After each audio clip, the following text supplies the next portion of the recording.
Assalomu alaykum. Men Toshkent kimyo texnologiya instituti 22 guruh talabasi Bomurod Azizbekman.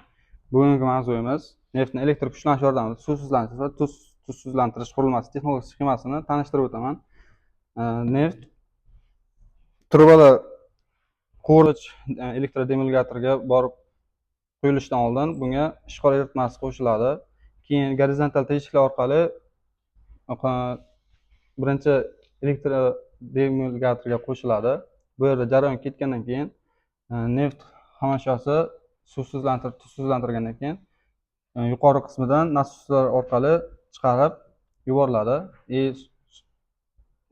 Chiqarilgan suvlar esa kanalizatsiya quvurlariga yuboriladi yoki 12-suv tindirgichiga yuboriladi va bu yerda tindirilgan suv qayta jarayonga qaytariladi.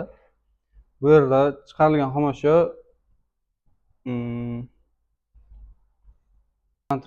suvsizlantirilgan neft bu keyin toza kimyoviy suv orqali yuviladi. Bu toza kimyoviy suvlar oldin qizdirilgan holda turgan bo'ladi. 80-90 gradusgacha qizdirilgan holda bo'ladi.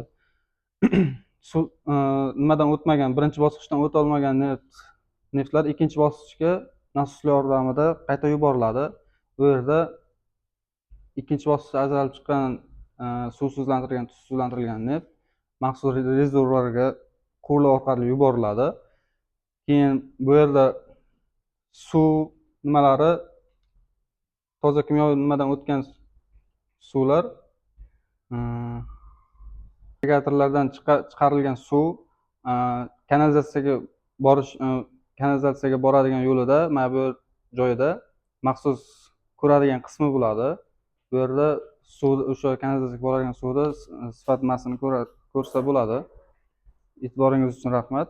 Bugungi darsligimiz mavzuyimiz shulardan iborat edi.